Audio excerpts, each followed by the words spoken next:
नोटाबंदीचा निर्णय पंतप्रधान नरेंद्र मोदींनी जाहीर केला. त्याला आज मी तुमच्या समोर आलोय तेव्हा 14 दिवस पूर्ण होत आहेत. पहिल्या काही दिवसात राष्ट्रीय स्तरावर उडालेली जनतेची भंबेरी आता थोडीशी कमी होतीये. कालपासून बँकांबाहेरच्या रांगा काहीशा कमी होताना दिसत आहेत. परंतु रस्त्यावरची परिस्थिती पूर्वपदावर यायला अजूनही काही दिवस जातील. अजूनही असंतोष कायम आहे. जनतेमध्ये या निर्णयाचं काही प्रमाणात स्वागत होत असलं तरी अंमलबजावणीच्या स्तरावर सरकारकडून झालेल्या चुकांबद्दल प्रचंड मोठ्या प्रमाणावर चर्चा होतीये. हे सगळं होत असताना देशातला प्रमुख विरोधी पक्ष काँग्रेस मोदींच्या या निर्णयाला पहिल्यापासून विरोध करत होता. नोटाबंदीनंतर काळा पैशाचा खेळ उघड होण्यापेक्षा देशातल्या उद्योगपतींचा फायदा होईल असा तर्क काँग्रेसनं मांडलेला आहे. देशातल्या 10-15 उद्योगपतींसाठी सारा देश आज तुम्ही रांगेत उभा केलाय अशी टीका राहुल गांधींनी केली. संसदेच्या हिवाळी अधिवेशनाचा हा दुसरा आठवडा आहे. दोन्ही सभागृहात अजून एकही दिवस कामकाज सुरळीतपणे सुरू झालेलं नाही. एकीकडे राज्यातही विधान परिषदेच्या निवडणुकांचे निकाल जाहीर झालेत. या सगळ्याविषयी सविस्तर चर्चा करण्यासाठी आपल्या सोबत आहेत दिल्लीच्या आणि राज्याच्या राजकारणाचा अत्यंत गाढा अनुभव असणारे महाराष्ट्र राज्याचे माजी मुख्यमंत्री पृथ्वीराज चव्हाण. पृथ्वीराजजी, या कार्यक्रमात स्वागत.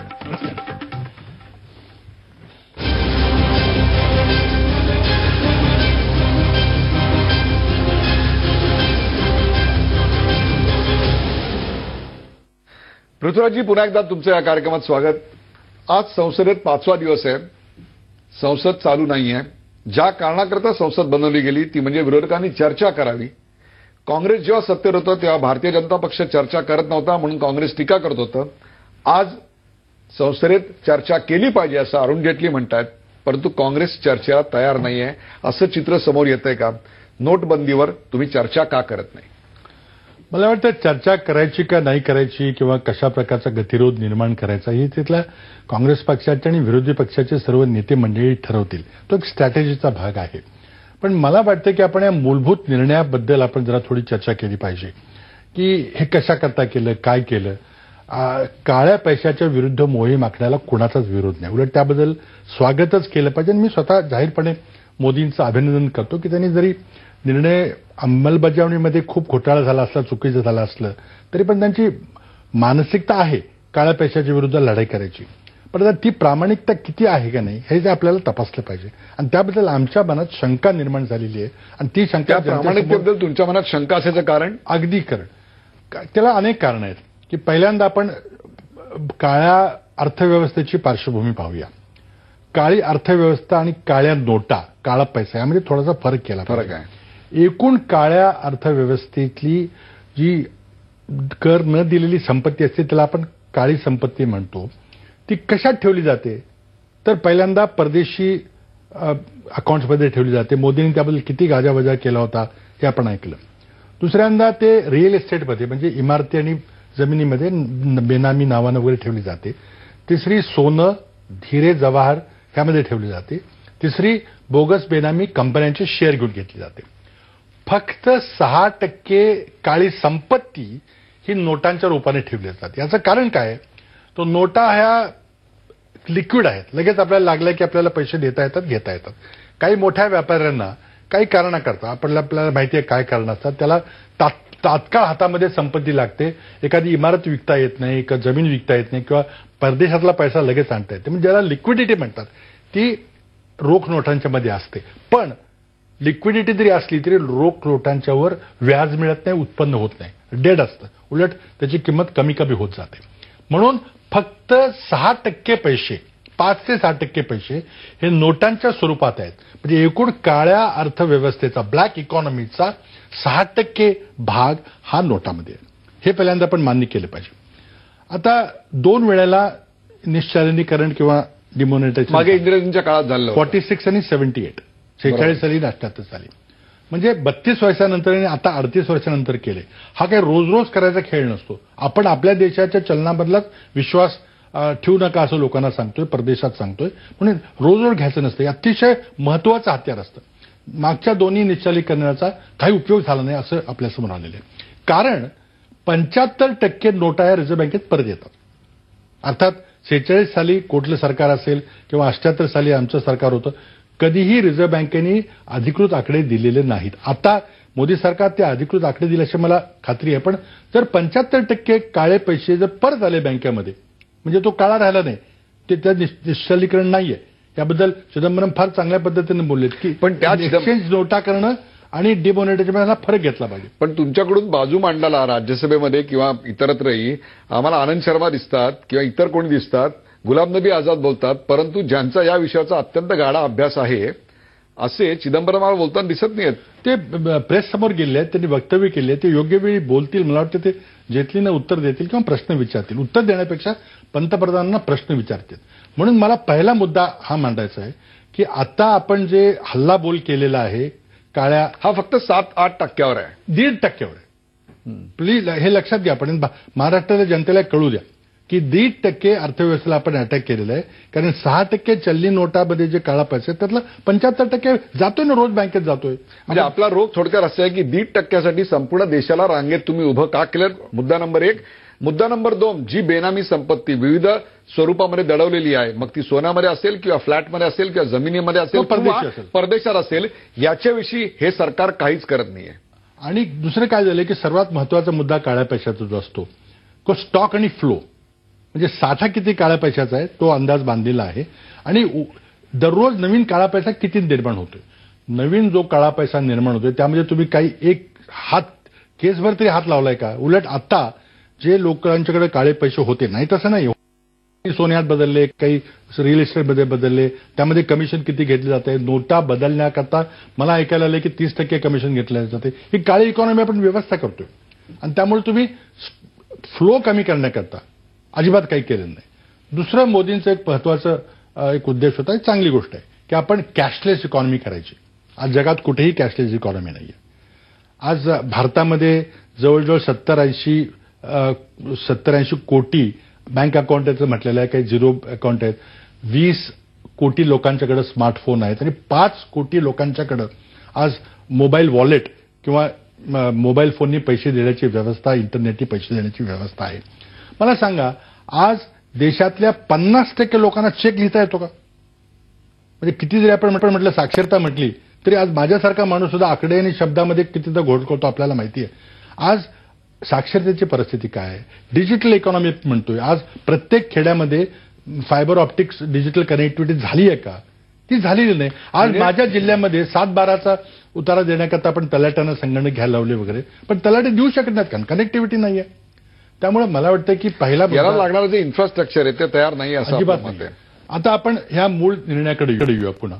त्या निर्णयामध्ये तुम्ही एकदम सर्जिकल स्ट्राईक केला. आता सर्जिकल स्ट्राईकची अडचण व्हायला लागलेली आहे, पण ठीक आहे, एकदम धाडसी निर्णय घेतला, काळ्या अर्थव्यवस्थेला हे केलं. मला आश्चर्य वाटतंय की तुम्ही या लोकांना इतकं काय वेटीत झालं. तुम्हाला काय करायचं होतं की 1000 आणि 500च्या नोटा बंद करायच्या, चलनातनं बाहेर काढायच्या. 500च्या नोटा बंद करणं चुकीचा निर्णय आहे, अजूनही सांगतो, पण करायचं होतं. ठीक आहे, हे तुम्हाला गुप्त ठेवायचं होतं. योग्य गुप्त नाही ठेवलं तर काही उपयोग होणार नाही. सरळ तुम्ही सांगायचं होतं किंवा आता 1000 रुपयाच्या नोटाची किंमत ही त्यावेळी जेव्हा 1000 रुपयाच्या नोटा आणल्या 2000 साली त्यावेळीची किंमत आज 12,000 रुपये त्याची किंमत आहे. आपल्याला 2000ची नोट नवीन काढायची आहे. काही नाही, आपण नेहमी नव्या नोटा काढतो, कोणी काय म्हटलं नसतं. तुम्ही खोट्या नोटा, पाकिस्तानच्या नोटाचा खूप प्रचार केला. ठीक आहे, 500 रुपयाच्या नोटावर आम्हाला शंका आहे, आम्ही नव्या काढतोय. गुपचूपपणे तुम्ही भरपूर नोटांचा साठा ठेवायचा, कोणी काय म्हटलं नसतं. आणि मग तुम्ही सर्जिकल स्ट्राईक करा ना तुम्ही. पण त्यामुळे दुसरा एक मुद्दा असा उपस्थित होता की रघुराम राजन या निर्णयाला विरोध केला होता. म्हणजे आपल्याला असं सुचवायचं आहे की रघुराम राजन यांची उचल मागणी किंवा त्यांना मुदतवाढ न मिळणं हे त्याचं कारण आहे. हा अत्यंत महत्वाचा गौप्यस्फोट आपण करताय की रघुराम राजन यांची उचल मागणी किंवा एक प्रकारे त्यांना मुदतवाढ न मिळायचं कारण पृथ्वीराज चव्हाण यांच्या मते त्यांचा या नोटबंदीला विरोध होता. आता निश्चितच आहे, म्हणून ते गेले. तर ते अजिबात बोलत नाहीत. एक अतिशय पोक्त समजूतदार माणूस म्हणून कुणालाही मुलाखत दिलेली नाहीये. पण चिदंबरम यांनी स्पष्ट आरोप केलेला आहे. इतकंच नव्हे तर चिदंबरम यांनी म्हटलेलं आहे की भारताचे आर्थिक सल्लागार अरविंद सुब्रमण्यम यांना याचा काही पत्ता नव्हता. म्हणजे ही कोण चौकडी होती त्यांनी हा निर्णय घेतला. आणि आता तर अशा बातम्या यायला लागलेल्या आहेत की कदाचित अरुण जेटलींना देखील 8 वाजताच्या कॅबिनेट मिटिंगमध्येच माहिती कळली. हे म्हणजे अशा प्रकारची हे सरकार चालवणे अत्यंत धोकादायक आहे. या निर्णयातला एक्झिक्युशन करताना किंवा निर्णय घेताना एक प्रकारची गोपनीयता आवश्यक असते. ती गोपनीयता ठेवण्याकरता म्हणून अशा प्रकारचे निर्णय हे सांगितले जात नाहीत, अशा प्रकारचा बचाव भाजपतर्फे केला जातोय. आता अर्थमंत्र्यांनी गोपनीय ठेवलं म्हणजे आश्चर्याची गोष्ट आहे. म्हणजे एकटे पंतप्रधान एकटेच देश चालवणार आहेत का. अर्थमंत्र्यांनी असं कधी विधान केलं नाही की त्यांना माहित नव्हतं. मला वाटतं की अर्थमंत्र्यांनी स्पष्टीकरण केलं पाहिजे. माझा स्पष्ट आरोप आहे. त्यांनी सांगितलं पाहिजे की नाही आम्ही हे 2 महिने पहिले 3 महिने पहिले आम्ही निर्णय घेतला होता, मला माहिती आहे, सांगितलं पाहिजे, म्हणजे संभ्रम दूर होईल. परंतु त्यांना सांगायला संधी द्यायला संसदेमध्ये चर्चाच केली जात नाहीये. याच्याबद्दल आपण काय म्हणणार? वेगळा विषय आहे. हा निर्णय घेताना संसद चालू नव्हती. हा निर्णय काही संसदेत आधी सांगून घ्यायचा नसतो. मला एवढंच सांगायचं, तुम्हाला चुकीचा निर्णय आहे जरी घ्यायचा असला आणि लोक तरी तो योग्य प्रकारे घेता आला. तुम्ही आधी नोटा काय नाही तयार ठेवल्या? 100च्या नोटांचा स्टॉक का नाही वाढवला छापून? तुम्ही आत्ता अजूनही 500च्या नोटा बाहेर आलेल्या नाहीत, कारण हे सगळं घडल्यानंतर तुम्ही 500च्या नोटा छापायला टाकलेल्या आहेत.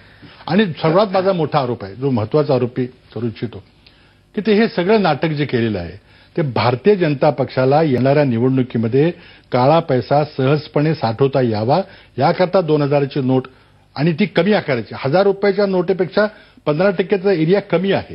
म्हणजे जर 1 कोटी रुपये आपल्याला पूर्वी जर साठवायला जर काही जागा 1 स्क्वेअर फूट जागा लागत असेल तर ती आता 45% जागेत ती साठवता येणार आहे, कारण किंमत दुप्पट झाली आणि आकार 15% कमी झालेला आहे. माझा स्पष्ट या ठिकाणी जाहीर मागणी आपल्यातर्फे की सरकारनं 2000 रुपयाची नोट ताबडतोब बंद केली पाहिजे. बिलकुल नवीन नोटा छापू नका, 1000ची नोट आणू नका, 500ची नोट चालू ठेवा मोठ्या प्रमाणामध्ये आणि 200ची नवीन नोट करा. कॅश अर्थव्यवस्था ही 500, 200, 100, 50, 20 मध्ये चालू द्या आणि नंतर मग डिजिटल लिटरसी, डिजिटल इन्फ्रास्ट्रक्चर हळूहळू केलं पाहिजे. पण हे नाही केलं याचा अर्थ की ठीक पूर्वीच्या राज्यकर्त्यांच्याकडे काळा पैसा असेल कदाचित, त्यावर तुम्ही हल्ला केला, पण आता नवीन राज्यकर्त्यांच्याकडे काळा पैसा सोडवता यावा याकरता तुमची तयारी आहे. आपण गोपनीयतेच्या मुद्द्यावर चर्चा करूया. जर गोपनीयता ही इतकी प्रमाणात पाळली गेली की आपल्या म्हणण्याप्रमाणे अर्थमंत्र्यांनाही माहीत नव्हतं, तर या प्रकरणात भाजपच्या खासदार ज्यांच्याकडे अशा प्रकारचे पैसे असू शकतात, आमदार ज्यांच्या राजकारणी ज्यांच्याकडे असू शकतात, त्यांचंही नुकसान झालं असेलच की.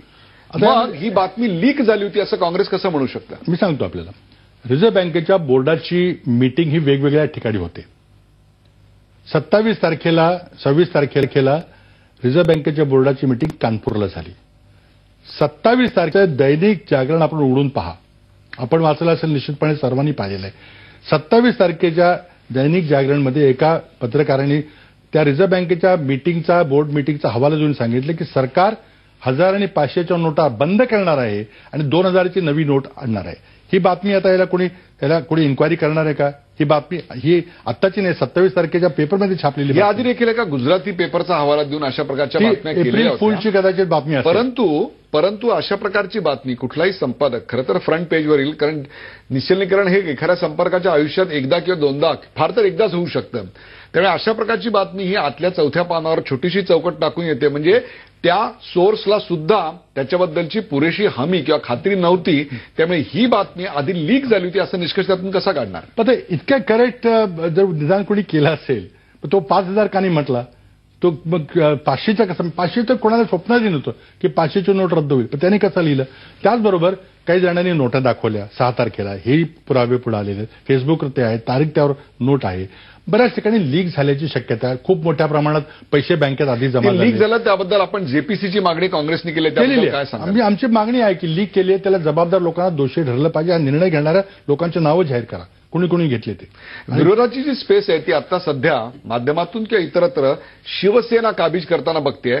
ज्या प्रमाणामध्ये प्रचंड मोठ्या प्रमाणात विरोध रस्त्यावर आणि इतरत्र व्हायला पाहिजे तो काँग्रेसकडनं होताना का दिसत नाही? विशेषतः जिल्हा बँकांवर जी आता नोटबंदी केलेली आहे किंवा नागरी बँकांना जे आता एक प्रकारे कोंडीला सामना करावा लागतो की प्रचंड मोठ्या प्रमाणात कॅश जमा झाले, त्याचं व्याज ते भरतायत आणि त्याला लोकांना द्यायला पैसे नाहीयेत. या सगळ्या याच्यावर काँग्रेसची भूमिका नेमकी काय आहे? विरोधाची स्पेस तर शिवसेना घेऊन राहिलाय. मला वाटतं काँग्रेस आता कशा प्रकारे त्याला विरोध करेल हा शेवटी राष्ट्रीय मुद्दा आहे. जेटलींच्या ठिकाणी करायचा आहे, संसदेमध्ये लढायचा मुद्दा आहे. हा लोकांना त्रास होतो त्याच्याबद्दल आमचा सगळ्या ठिकाणी प्रयत्न ठिकठिकाणी चाललेला आहे. परंतु नागरी बँकांच्यावर, ग्रामीण सहकारी बँकांच्यावर जेटली यांचा विश्वास नाही हे स्पष्ट झालेलं आहे. तर माझं म्हणणं यामध्ये असं आहे की एखाद्या ग्रामीण सहकारी बँकेने काही चुकीची कामगिरी केली तर तुम्ही त्याचा बोर्ड बरखास्त करा, त्या जणांना तुरुंगात टाका.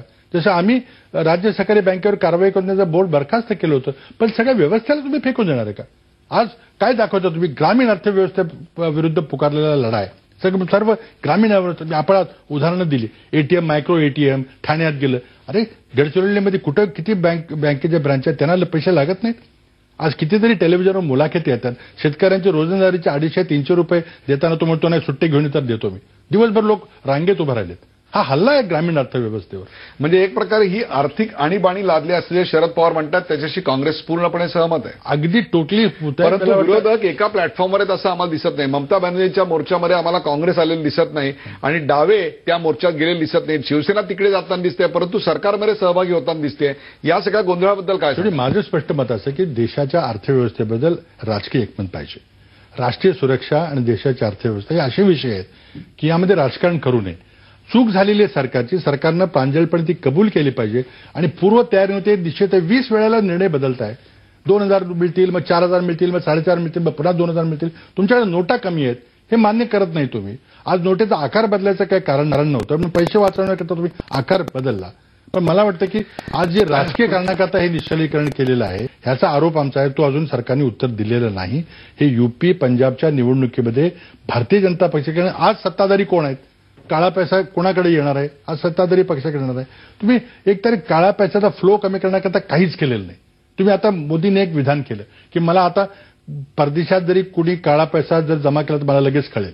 किती धाडसी विधान आहे. मग तुम्ही आणा ना परदेशातला काळा पैसा. आता दुसरी बातमी सोडलेली आहे की आता रिअल इस्टेटच्या विरुद्ध लढा पुकारणार आहे, सर्जिकल स्ट्राईक. अशा प्रकारे अर्थव्यवस्था चालत नाहीये. आज लोकांना इतका त्रास निष्कारण दिला गेला. गुप्तता पाळून हा निर्णय योग्यपणे राबवता आला असता, जरी हा चुकीचा निर्णय असला, दुराग्रही निर्णय असला, हट्टाचा निर्णय असला, तरीही लोकांना न त्रास देता करता असता. पण जनता या निर्णयाबद्दल तुमच्या बरोबर का दिसत नाही? राहुल गांधी मुंबईत काय, दिल्लीत काय, पहाटे उठून एटीएमच्या रांगामध्ये जात आहेत, दिवसात एटीएमच्या रांगामध्ये येत आहेत, परंतु जनमत पूर्णपणे तुमच्या बरोबर आहे. आणि जसं मागे निर्भयाच्या प्रकरणी जनता रस्त्यावर आली होती आणि तुमच्या सरकारच्या विरोधात प्रचंड मोठ्या प्रमाणात नारेबाजी झाली होती, सोशल मीडियावरनं मोठी क्रांती झाली होती, अशा प्रकारच्या गोष्टी आता होताना का दिसत नाहीत? विरोधी पक्षांची विश्वासार्हता कुठेतरी या प्रकरणी कमी पडते. मला वाटतं हा पण पक्षीय राजकारणामध्ये विषय न घेतलेला बरा, कारण देशाच्या अर्थव्यवस्थेचा एक आर्थिक सुरक्षेचा प्रश्न आहे. मला वाटतं यामध्ये चुका झाल्या तर दुरुस्त केल्या पाहिजेत. आम्ही काही सूचना करायला तयार आहोत. तुम्ही सूचना करून परिस्थिती सावरा. पण परिस्थिती कार्यक्रमाचा शेवट करताना मला सांगा 3 सूचना आपण या सरकारला काय कराल की हा निर्णय जर आता कायम स्वरूपी ठेवायचा असेल, ग्रामीण भारतामधली परिस्थिती सुधारायची असेल, शहरामध्ये लोकांना त्यांचं जीवन सुरळीतपणे जगता यावं याकरता आपल्या काय 3 सूचना? माझ्या तीन सूचना. पहिल्या, हा पैसा राजकीय कारणाकरता निर्णय घेतला, हा जर संशय दूर करायचा असेल तर ताबडतोब 2000च्या नोटा बंद करून त्या पुढे चलनात आणण्यात हा निर्णय घेणं. 200 रुपयाची नोट सुरू करणं, 1000ची नोट न सुरू करणं, हा एक निर्णय झाला. दुसरा, तुम्ही काळ्या पैशाच्या विरुद्ध कॅशलेस इकॉनॉमीकडे गेलं पाहिजे. यामध्ये कुणाचाच दुमत नाहीये. काळ्या पैशाच्या विरुद्ध हल्ला केला पाहिजे, आता कुणाचाच दुमत नाहीये. तुम्ही 50,000च्या वरच्या सगळ्या जे व्यवहार असतील ते चेकनी करा किंवा एटीएमनी करा. आज लोकांच्याकडे व्यवस्था नाही आहे. डिजिटल इन्फ्रास्ट्रक्चर स्ट्रॉंग करा. शेतकऱ्यांना कर्ज देताना त्यांना कंपल्सरीली 2 तासाचं एक अर्ध्या दिवसाचं लेक्चर द्या की फायनान्शियल लिटरसी काय असते. ही सगळी पूर्व तयारी केली पाहिजे, तुम्ही केलेली नाहीये. आज मला वाटतं हा निर्णय आणखी काही दिवसाकरता वाढवला पाहिजे. पण आता काय होतंय की दुसरा एक मुद्दा आपला राहिला आणि तो म्हणजे पाकिस्तान टेररिझम. किती हास्यास्पद आरोप आहे. आज पाकिस्तानचे लोक इतके मूर्ख आहेत का त्यांना ड्रग्ज स्मगलिंगचं, गोल्ड स्मगलिंगचं साधन असताना हे 500 रुपयाच्या 100 रुपयाच्या नोटा छापत द्यायचं असं नाहीये. पण किती नोट आहेत तर जवळजवळ काहीतरी 470 कोटीच्या ह्या नोट आहेत. एकूण देशामध्ये 16 लाख कोटीचं चलन आहे, कागदी चलन आहे. त्यापैकी 500-600 कोटीच्या बनावट नोटा पुढे आलेल्या आहेत. त्यापैकी सगळ्या नोटा पाकिस्तानमध्ये छापल्या जातात का? आपल्या देशात कोणी बनावट नोट छापत नाही का? तुम्ही क्राईम रेकॉर्ड ब्युरोचे आकडे पहा. आणि तुम्हाला जर एवढं माहिती असेल तर आत्ताच आपण टेलिव्हिजनवर पाहतोय की 2000ची बनावट नोट आलेली आहे. तुम्ही पाकिस्तानला 2000च्या बनावटी नोटा थांबायचं, छापायचं कसं थांबवणार आहात? तुम्ही सर्जिकल स्ट्राईक, खरा सर्जिकल स्ट्राईक छापखान्यावर करणार आहात का? तुम्ही काहीच करत नाही. नवीन नोटा कशा जनरेट होणार? मला वाटतं हे अगदी चुकीचं आहे. तुम्हाला जर नोटाच बदलायच्या असत्या तुम्ही सरळ लोकांना सांगायचं की ठीक आहे, आम्हाला वाटतं की खूप काउंटरफिट होतात, लोक बनावट नसतात, तुम्ही जुन्या पैशांना नवीन घेऊन जा, काही तुम्ही कागद पुरावा मागू नका. का नाही का 2 महिन्यात सगळ्या नोटा लोकांनी बदलल्या असत्या, किती त्रास झाला असता तरी. पण तुम्ही एका बदलला. फक्त देशभक्तीचं छाती ठोकून सांगायचं, जो विरोध करेल तो राष्ट्रद्रोही आहे वगैरे, असं पोरकटपणा चाललाय. यावर ओपन खुली चर्चा तुम्ही करायला का घाबरताय? मोदी संसदेमध्ये जायला का घाबरतायत? का उत्तर देत नाहीत? आणि मला वाटतं काल मुख्यमंत्री कुठेतरी बोलले की जो मोदींना पाठिंबा देणार नाही तो देशभक्त नसेल वगैरे असं काहीतरी बोललेलं आहे. तुम्ही किती दिवस हा झेंडा, म्हणजे हे अत्यंत धोकादायक आहे. हे मला फासिस्ट हुकुमशाहीकडे चाललेली वाटचाल आहे. फासिस्ट जर्मनीची जी पद्धत होती त्या पद्धतीनं हे सरकार चाललेलं आहे. या सरकारची वाटचाल हुकुमशाहीच्या दिशेने निश्चितच चाललेली आहे. हा निर्णयाबद्दल देशाची माफी मागितली पाहिजे. सर्व विरोधी पक्षांची बसून यातून मार्ग कसा काढायचा हे निर्णय केला पाहिजे. नाहीतर हा हल्ला आहे ग्रामीण अर्थव्यवस्थेत. बिचारे कोणी बोलत नाहीत ग्रामीण रस्त्याची बोल. तुम्ही फक्त आता एटीएम, मायक्रो एटीएम आणि बँका वगैरे बोलताय. ज्यांच्याकडे बँका नाहीत, एटीएम नाही, ब्रँच नाहीये, त्यांनी काय करायचं? मला वाटतं हा अतिशय गंभीर विषय आहे. आणि यामध्ये काय होतंय की आता जर या बाजूने कोण विरोधात बोललं तर मग तुम्हाला कुठेतरी काळा पैसा लपवायचा का? असं बिलकुल नाही. काळ्या पैशाच्या विरुद्ध आपल्याला लढाई केली पाहिजे. तुम्ही राजकीय सर्वात जास्त मोठा काळा पैसा हा राजकारणाच्या निवडणुकीमध्ये निर्माण होतो. तुम्ही एक तरी पाऊल उचललंय का त्याच्याबद्दल? तुम्हाला आता निवडणुका लढायच्यात. विरोधी पक्षांना मदत होऊन आणि आपल्या पक्षाला मदत हवी याकरता तुम्ही केला असा आमचा स्पष्ट आरोप आहे. प्रेक्षक, पृथ्वीराज चव्हाण यांनी या विषयावर आपली अभ्यासू आणि रोखठोक मतं मांडली.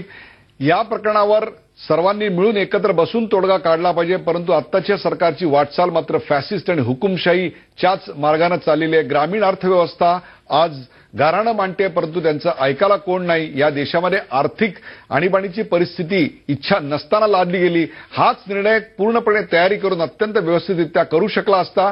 या प्रकारचा काळा पैसा या देशात आहे, त्यातल्या फक्त 1.5% काळा पैशावर कारवाई होईल, इतरत्र काहीही होणार नाही. या सरकारनं काळा पैसा, जर काळी इकॉनॉमी जर दूर करायची असेल तर आणखीन खंबीर पावलं उचलणं गरजेचं आहे. ती मात्र सरकारची मानसिकता दिसत नाही. रघुराम राजन यांचं जाणं आणि आत्ताच्या फायनान्शियल सर्जिकल स्ट्राईक याचा अत्यंत जवळचा संबंध आहे, हा देखील सनसनाटी आरोप त्यांनी केला. जी 24 तासच्या प्रेक्षकांसाठी आपण आज जी मतं मांडलीत त्याबद्दल विशेष आभार. ताज्या बातम्यांसाठी पाहत राहा झी 24 तास. रहा एक पाऊल पुढे.